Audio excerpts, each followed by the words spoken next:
Et salut tout le monde, bienvenue sur ma chaîne Lorenzo High Tech comme dans le titre. Aujourd'hui on va parler de OnePlus, et oui dans ma précédente vidéo je vous ai parlé du OnePlus 12 et maintenant c'est au tour de vous parler du OnePlus 12R, un smartphone haut de gamme mais pas vraiment haut de gamme, on est sur un OnePlus 12 Lite, on va pas se le cacher. Donc aujourd'hui je vais vous parler de ce nouveau smartphone, mais avant de commencer la vidéo, si vous êtes toujours pas abonné à ma chaîne YouTube, abonnez-vous, allez 100% High Tech, n'oubliez pas d'activer la petite cloche de notification pour être notifié lorsque je publie une vidéo, et bien entendu à mes autres réseaux sociaux, c'est-à-dire Instagram, TikTok et Twitter, tous les liens seront en bas dans la description. Maintenant, commençons par le design de ce OnePlus 12R. Alors en termes de design, il est vraiment très joli. Alors il ressemble un petit peu au OnePlus 12, il y a des petites modifications en termes de design, mais personnellement je le trouve plutôt joli. Dites-moi d'ailleurs ce que vous en pensez en commentaire. On va tout de suite attaquer les caractéristiques de cette première face avant. On a une diagonale de 6,78 pouces avec une résolution 2K, accompagnée bien entendu par une technologie AMOLED et surtout un taux de rafraîchissement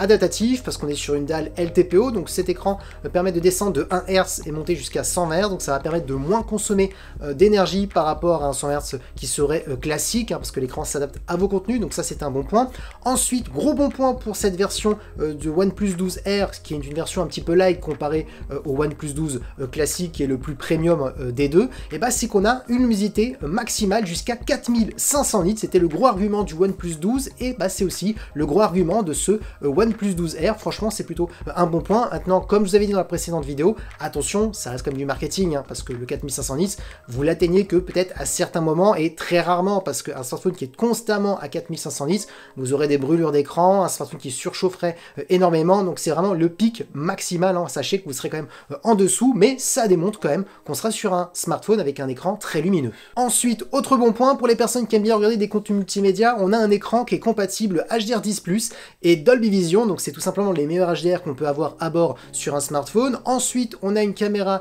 frontale de 16 mégapixels. OnePlus a expliqué qu'ils avaient énormément travaillé la caméra frontale pour les personnes qui aiment bien faire des photos, des vlogs, donc ça c'est un bon point. Donc franchement, ce que je peux dire sur ce OnePlus 12R, c'est qu'on est sur un excellent écran, certes un petit peu en dessous comparé au OnePlus 12, mais franchement, pour un smartphone début haut de gamme, il s'annonce plutôt bon. Maintenant, attaquons la partie photo. Alors comme je vous avais dit dans ma vidéo précédente sur le OnePlus 12, OnePlus s'améliore d'année en année, mais c'est vrai que c'est pas encore les meilleurs photophones du marché, même s'ils s'améliorent chaque année, notamment avec, depuis quelques années, ils sont en partenariat avec la marque de photo Hasselblad, qui conçoivent leur OS pour la photo, le traitement photo, aussi des fois c'est les optiques qui sont faits par Hasselblad, donc voilà, on voit que c'est pas un simple petit partenariat. Maintenant, sachez qu'entre le OnePlus 12 et le OnePlus 12R, ce smartphone, il y a quand même une différence notable. Je vous donne tout de suite les caractéristiques. On a un capteur principal de 50 mégapixels, ça va être le meilleur capteur que vous allez retrouver sur ce OnePlus 12R. Ensuite, on a un ultra grand angle pour faire des photos à plan large, on est sur du 8 mégapixels, et comme troisième capteur, on est sur un macro de 2 mégapixels pour faire des photos d'objets ultra près. Donc si vous connaissez les caractéristiques du OnePlus 12 classique, vous voyez tout de suite la différence, c'est que on a un ultra grand angle sur le OnePlus 12 de 48 mégapixels, là on est sur un capteur de 2 mégapixels, on a un téléobjectif périscopique qui permet d'avoir un zoom optique jusqu'à x3, ce qu'on n'a pas sur ce OnePlus 12R, donc on est tout de suite sur un smartphone beaucoup moins polyvalent comparé au OnePlus 12, donc voilà, comme ça vous voyez tout de suite les différences entre le OnePlus 12 et le OnePlus 12R concernant la partie photo, et pareil pour la partie vidéo, il y a du changement, parce que là on peut filmer jusqu'en 4K en 60 images par seconde, ce qui était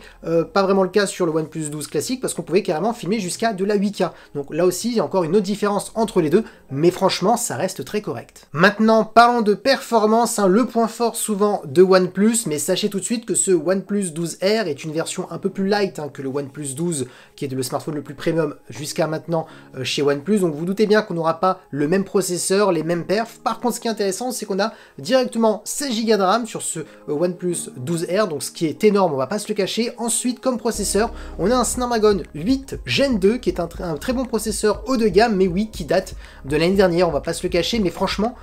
pour un smartphone, que je vous donnerai le prix bien entendu en fin de vidéo, je trouve que c'est vraiment très intéressant par rapport au tarif. Vous vous en doutez bien, avec un tel processeur, on fera tourner tous les derniers jeux vidéo les plus gourmands, les applications les plus gourmandes, vous pourrez mettre les graphismes jusqu'en ultra, parce que oui, ce processeur est encore capable de jouer à tout ce qui est des jeux comme Genshin Impact, Call of Duty Mobile, en mettant les graphismes en ultra, donc oui, franchement, c'est un très bon choix de la part de OnePlus d'avoir mis ce processeur sur OnePlus 12R. OnePlus a expliqué, comme le OnePlus 12, et ce OnePlus 12R qu'ils avaient retravaillé la chambre à vapeur pour avoir de meilleurs refroidissements, pour éviter les baisses de performance, pour éviter que le smartphone surchauffe, donc ça c'est un bon point. Ensuite, en termes de stockage, peut-être le petit mauvais point, c'est qu'on a juste un choix, c'est du 256 Go, donc j'ai peur que ça soit peut-être un peu juste pour les personnes qui veulent filmer en 4K et faire pas mal de photos. Bah c'est vrai que 256 Go, ça peut être limite, j'aurais préféré avoir le choix entre 256 et 512 Go.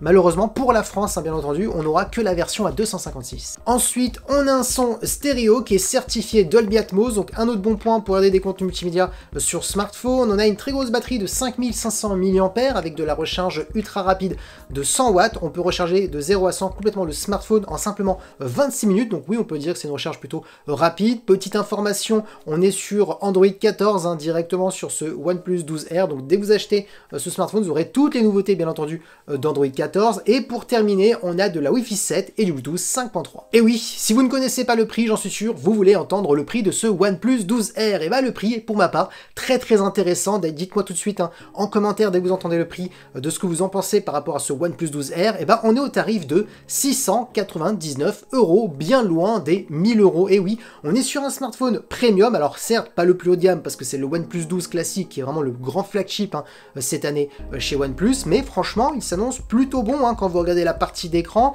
On est sur du 2K, AMOLED, 120 Hz, 500 Hz adaptatif, parce qu'on est sur une dalle LTPO, HDR10+, Dolby Vision. En termes de luminosité, on peut monter jusqu'à 4500 nits, donc c'est un argument, même si attention, ça reste du marketing, parce que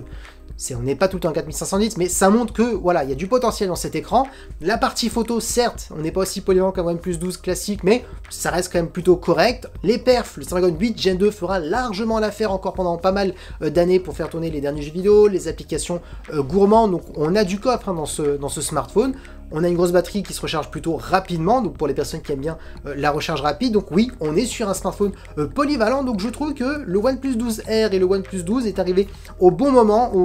par rapport à tous les smartphones qu'on a sur le marché, parce que pour une personne qui veut vraiment pas mettre 1000 € dans un smartphone où on a un budget à 700 €, bah, ce OnePlus 12R peut être vraiment intéressant, je vous conseille d'y réfléchir. Et pour quelqu'un qui aime bien OnePlus et qui veut un smartphone juste en dessous des 1000 € à 969, 979, j'ai plus le prix en tête, pour la première version, après on est jusqu'à 1099 € si vous voulez la plus grosse version pour le OnePlus 12, et bah on est sur des très bonnes performances, même si attention, je le répète, comparé à Samsung ou Apple, la partie photo est en dessous, mais après concernant les performances, il a rien à envier à ses concurrents. Et voilà, dites-moi en commentaire si ce OnePlus 12R vous intéresse, est-ce que vous allez l'acheter, parce que oui, cette vidéo est terminée, j'espère que la vidéo vous a plu. Si c'est le cas, n'oubliez pas le petit pouce like, de vous abonner sur cette chaîne YouTube et d'activer la petite cloche de notification pour être notifié lorsque je publie une vidéo, et bien entendu à mes autres réseaux sociaux, c'est-à-dire Instagram, TikTok et Twitter. Tous les liens seront en bas dans la description.